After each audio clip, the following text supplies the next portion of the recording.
Payne County and the world.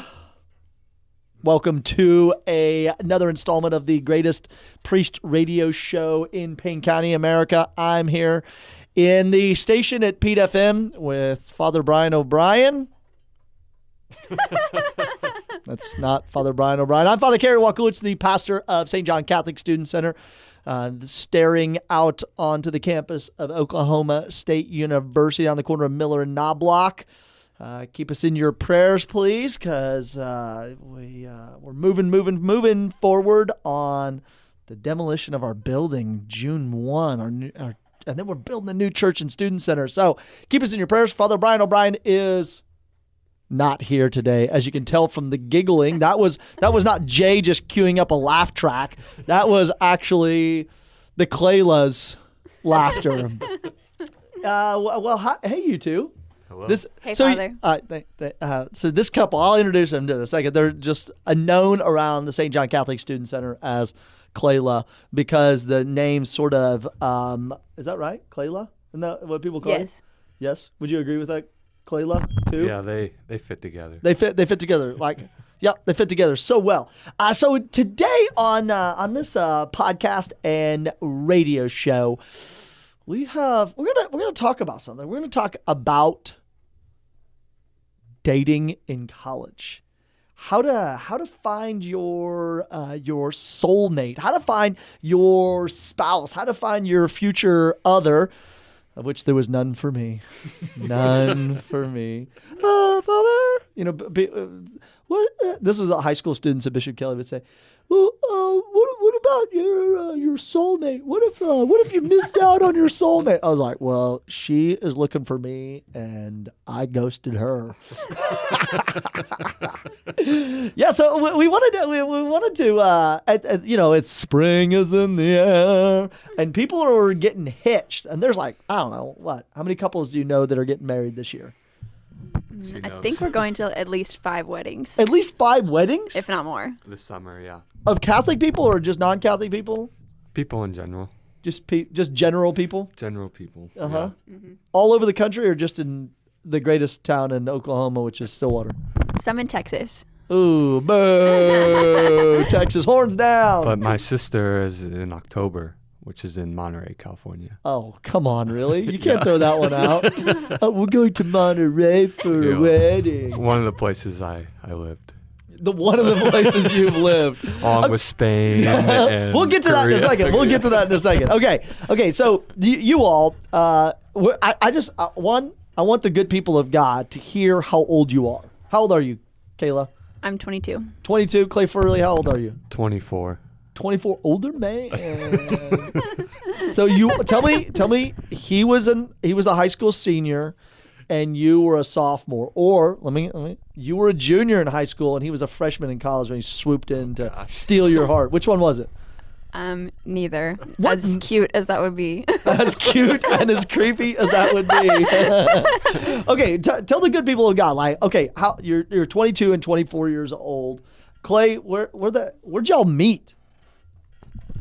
We met at a intramural volleyball game, officially. We had seen each other before that around the student center. Yeah. St. John.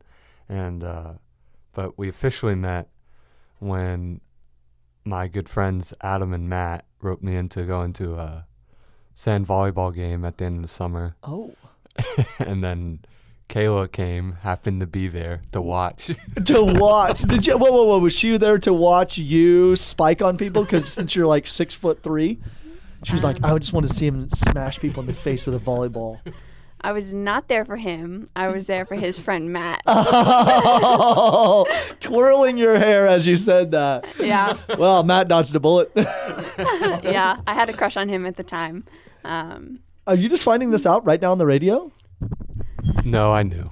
Whoa. And where's Matt now? Tell me Matt and you are no longer friends and you're arch enemies. No, I call Matt every week. He was my NCAA bubble contact because really? He works for Gonzaga basketball. Oh, that's right. Yeah. And they lost. They lost.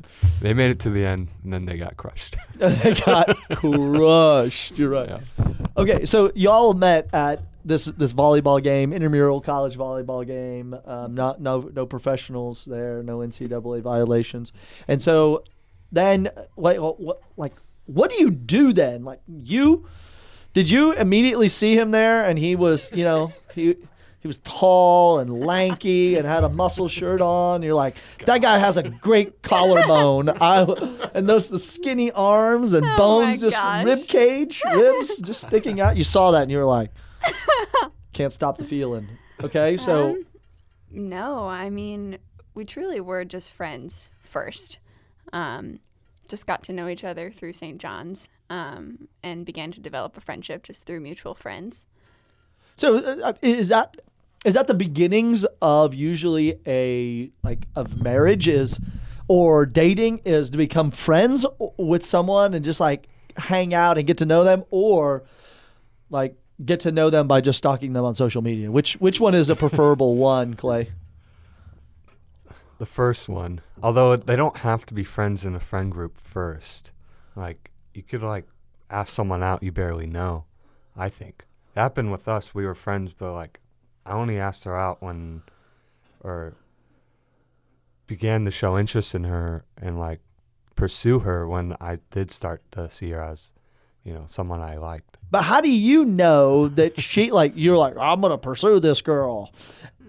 How do you know that there's some non-civil law repercussions involved in pursuing her? What's the tell signs besides her glowing pigment? She just when she gets embarrassed, she turns bright red. Okay, so how do you know? I mean, you just got to shoot your shot, really. You just got to go. Yeah, you just got to do it. I mean, if you just wait and let it foster and culminate, it's just you're not doing anyone any favors. You're just sitting there, and eventually she'll probably know, and then feel awkward when you're around her, because she knows that, and that she knows that you like her. You know that she knows that you like her, and then from the girl's perspective, is this? Is it just weird? I mean, when when Clay was how did you know Clay liked you? He began to make it apparent. How did he make it apparent? Did he? The moment that I definitely knew was we were driving around with some friends, and we were both in the back, and he come on, stretched. Whoa. No. This is to come full circle. Did you use my pickup line where you point, the distance between this shoulder and your spinal cord is the same distance between your spinal cord and the other shoulder? Or did you do the classic one hey, I left my rosary at home, can I borrow your fingers? No, I just put my arm around her, but you staked your claim. You're like, oh. Matt was in the back seat of the car with us. And whoa. Wait, were you still liking Matt at this time? Oh, no. You had passed on Matt. Definitely. The more I got to know Clay, the more I realized that we were much more compatible than Matt and I were. Okay. But yeah, he just kind of stretched, and then all of a sudden, his arm was around me. And and what was your thought? Oh, I was so happy. You were so happy? Because I liked him before he liked me. So I was excited that maybe he had picked up on my signals and was interested in reciprocating them. And that is why I'm celibate. Never picked up on a signal. Except the go away signal. Yeah, but one thing I appreciated was it wasn't long after he started showing those signals that he actually asked me on a date. Whoa. So he definitely, like you said, took action. Uh-huh. What was your all's first date? Clay, go ahead. We got ice cream at Brahms. Oh, and then classic we went on a walk first at Couch Park in Stillwater. At Couch Park? Mm-hmm. Wait, at night or during the summer? No. during middle of the day. Oh, during the middle of the day. Okay, good. Yeah, It's at night. Jay said creepy. Hey, you want to go over to Couch Park and walk around in the dark? No. Oh, me neither. Me neither. I didn't want to do that. I was just making. I mean, the daytime. Oh, the daytime. That sounds great. That's me impersonating your voice. I'm pretty good. Great. Good job. Okay. Okay. So the first date, what did it go? Excellent. Okay. Or you were like, wow, this guy's gonna have to step up his game. I would say excellent. And what was excellent about it? I knew his intentions. I knew that we were going on a date. And we had the opportunity to just talk and like get to know each other better in a more intentional way. And I think it was a good time limit as well. Like we got food and then we did an activity. So it was long, but not too long. And then it was what, about an hour and a half, 2 hours, and then you brought it to an end. Mm-hmm. I think so. Took her back to her place, opened the door for her, or looked across? Did you look across the classic, reach across the console, open the door, push it open, and be like, see ya? It's funny, I didn't have a car at the time. so you got the pegs on the bike? It was like on a BMX, and you... Jordan threw me, our friend Jordan. Stavro, yes. Okay. Like threw me her keys. It's like, it's kind of a confusion. Because we originally were gonna take her car. I know, it's pretty smooth, but it like broke down. Your car broke down. Oh, I do remember that. That's why you got that new Nissan. Yeah, my car broke down that day when I was driving up to Stillwater because I was out of town that same day. So then my dad had to drive us up to Stillwater, me and my brother. Love it. So then I didn't have a car, and Clay did not have a car, and we were wondering Miss Jordan how did. we were going to go on a date. And she was late to my birthday party. I was because my car broke down. And we were Oh, supposed to okay. go on a date after, and then we didn't know how we were going to go on a date because we were carless. Got it. So Jordan saved the day. So Jordan saved the day. So how did it go from I want to date this person, or y'all like each other, or there's emotions and that, to I want to marry this person and I want to help them, because the vocation of holy matrimony is I'm helping this person get to heaven and they're helping me. Like when did that take place? Man, that took a while. At least for me, on like my side, like I had to like grow up a lot, and the way I did that was just like understanding like what I always go back to what C.S. Lewis calls the law of undulation. Okay, tell us what that means. 'Cause Yeah, I don't even it's know. like a big word. It's just like understanding the ebb and flow of everything in life. It's like some days you really like work, and some days you hate it. And like some days He works for me, by the way. yeah. And it's just like some days, you really enjoy the person you're with, and then some days you don't. You can't trust, like you can't fully trust the passions, your emotions on things. And it's just like coming to the point of like learning. I had to learn that first of all. Oh. And like not like just like acting out of every whim and every passion, and which is just a terrible way to live. I want to change from forestry to math. Something like that. It was like fire protection, the math, I thought, and then like my parents talked me down. And I was like, okay, probably right. And then forestry, and then a year later, university studies. There you go. And Yeah. now wife. Yes. And Okay, then, so the law of undulation. and then understanding, like growing to the point of getting to know Kayla, and just like learning who she is, and knowing like she is great for me. Intellectually, knowing she's great for you. Yes. Yeah. Knowing that you're great for her because you have better than perfect vision, and her and I are both legally blind. Yeah, I think there's like two dimensions to relationship. There's like an emotional side and like an intellectual, like reason side. And I think when dating, it's really easy to let like the emotions like cloud everything else. Yeah, okay. And I think a lot of mistakes that people make are due because they're just overwhelmed with emotions, and they don't taper that back. They don't have that emotional temperance. Yeah. Brilliant. And The so emotional just temperance. learning to like taper that and like look at who I'm dating. And it comes across in a lot of ways. I mean, you definitely see it, and I definitely see it, both working with college students, yeah. And so, and then, yeah, so just learning that and like putting a name to it too, like the law of undulation, like what the heck does that mean? Uh-huh. And it's in Screw Tape Letters, chapter 8. Okay. But, and yeah, and just like learning who Kayla was and like how great she was for me. And I can get into that, but I talked a lot already. Go ahead. Kayla, tell us, tell the good people of God, college students out there, parents who are listening, people who are like, 25 and maybe even 35 and are still trying to figure out, like, where did you go from like, I'm dating this person to, well, you know what? Maybe this is a point where I cut it off and we go our separate ways, because the end goal of dating is marriage, as we all know. Where did you stop, collaborate, And listen? I'd back with the brand new edition. Something's got a hold of you tightly, blowing like a harpoon daily and nightly. Will it ever stop? Apparently no.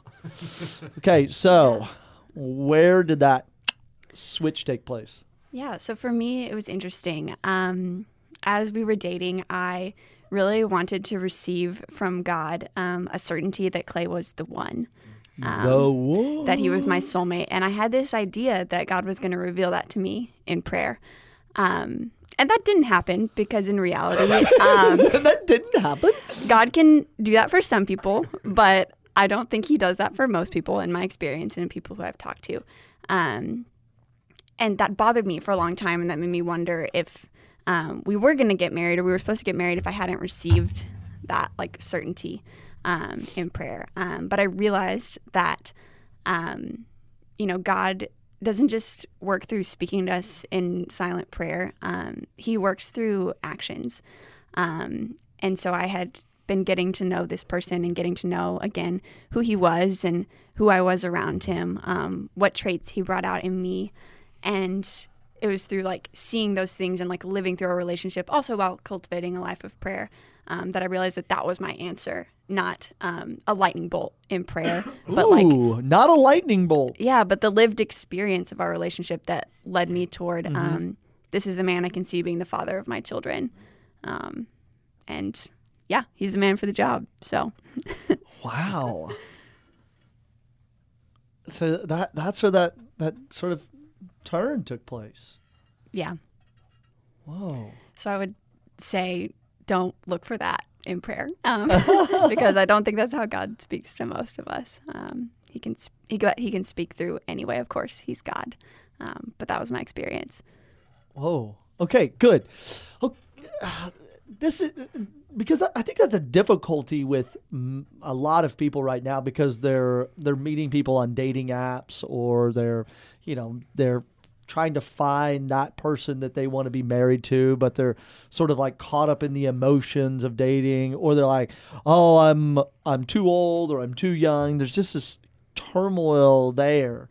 Why did you all, like, in the end, I mean, yeah, you're Catholic and you've been raised in your Catholic faith all these years, and you're from small town Texas. Farmersville. You're from Farmersville, not Farmers Branch. Nope. And not Farmers Town. Farmersville, Texas. That's right. Okay, so as a Catholic coming out of Podunk, Texas, Farmersville, Texas, like, what made you decide this, like, sacrament of holy matrimony? This is my vocation. Like, this is my path to heaven. Who helped you with that? Who helped you in your family sort of make that decision? Also, we'll flip it to the other side. Clay Furley, who you've lived in how many countries? Where'd you go to high school? Went to 3 high schools. Okay, go on. I went to Edmond North High School in Edmond, Oklahoma for a single year. Okay. I went to David Glasgow Farragut High School. I'm sorry, where? Huh? In Rota, Spain. Rota Navy base, Spain. He was some admiral or something like that. Okay, got it. We were, coincidentally, our mascot was the Admirals. Oh, fantastic. Okay. And then I graduated at the high school formerly known as George Mason High School, but he owned slaves, so they're changing the name.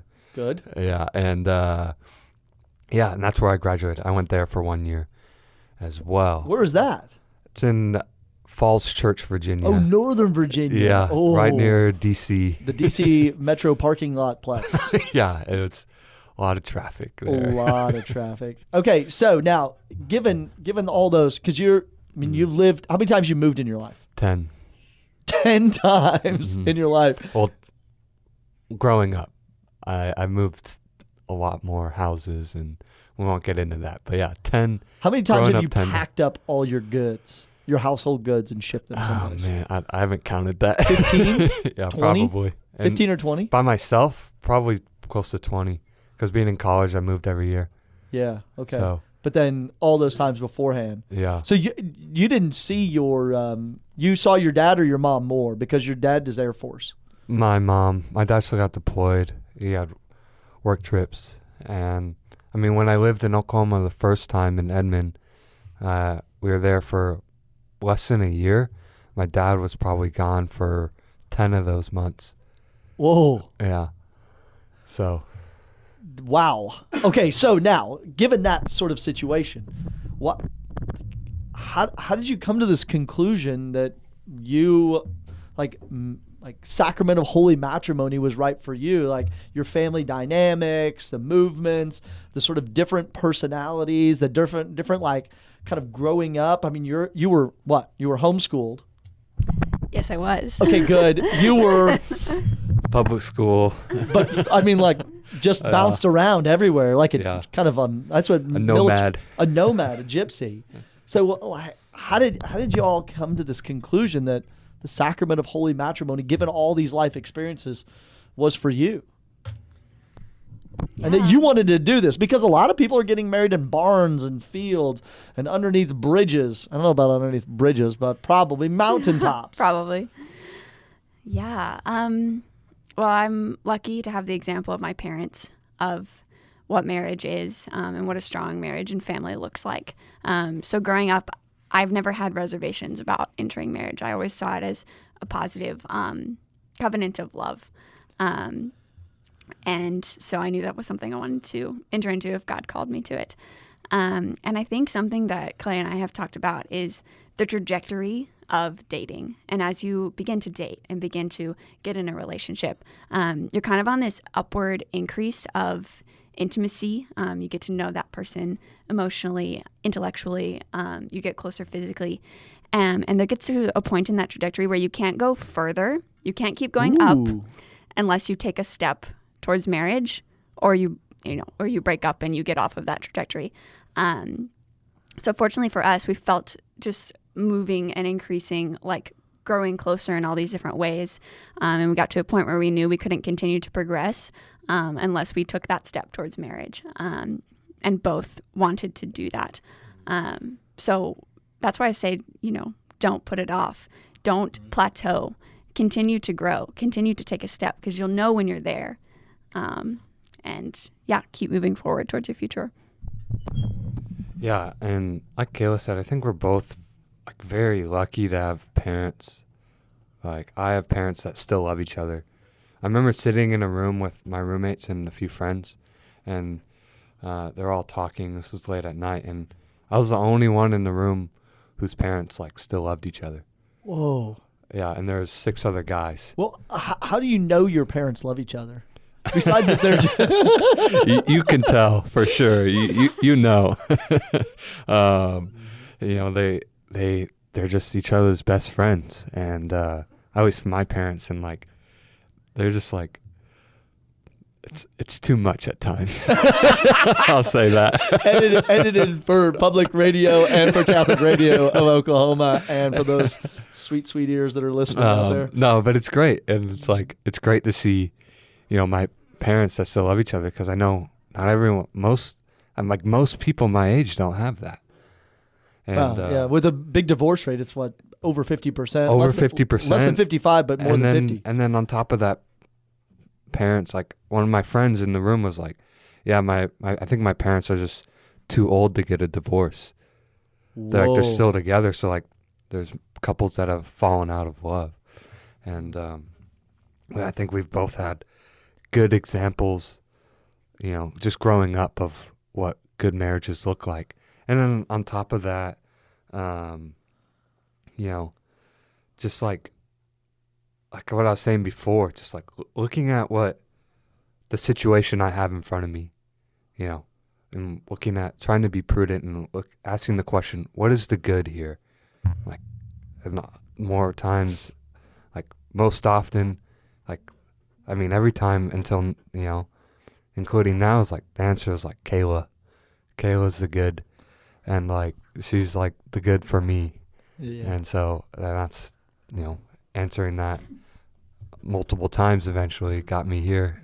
Sweet. Yeah. Answering that multiple times. So it's not just saying it once. It's like repeating it over and over again. It's like, of course. Just take that self-examination, vocation, life examination. Okay. In the last couple minutes, we got a couple minutes left, 2 or 3 minutes left. This is what I want you to do. I want you to give high school students and college students like a couple nuggets of advice, quick, fast, in a hurry, bullet points of things they should do and don't do. Hit it. In dating. 1, learn how to date. Look up Jason Everett videos. Like, look up how to date. I know a lot of students, like me included, weren't explicitly taught how to date. So 1, learn how to date. I'll give you a couple pointers. 1, don't be clouded by your emotion. Try to ask yourself, what is the good of this situation? Okay. Don't just be like, oh, she's really pretty and she likes me. This is the right thing to do, because it may not be. And just look at it with reason. I'm saying that you can go the other way. You can take emotion out of it and look at it with too much reason, but I think more of a problem is looking at it with clouded by emotion. But 2, don't wait to ask her out. If you have, I hear this all the time. There's a few girls I wouldn't mind asking out. A few girls. Then ask one out. just do it. Yeah. Just go. Don't waste time, because we talk about the confusion and like the awkwardness of waiting, of them finding out, because you tell people, no, you like them, and then the word starts to spread. Yeah. So, Kayla, what do you got? Give the girls some advice. Girls, be open-minded. So when one of these men gets the courage to ask you on a date, and maybe, he isn't the perfect man in your head, give him a chance, because you never know. When I met Clay, I was interested in someone else. But, so I think a lot of girls, we can tend to have this picture in our mind of who we want to date, but you never really know who might be the good for you.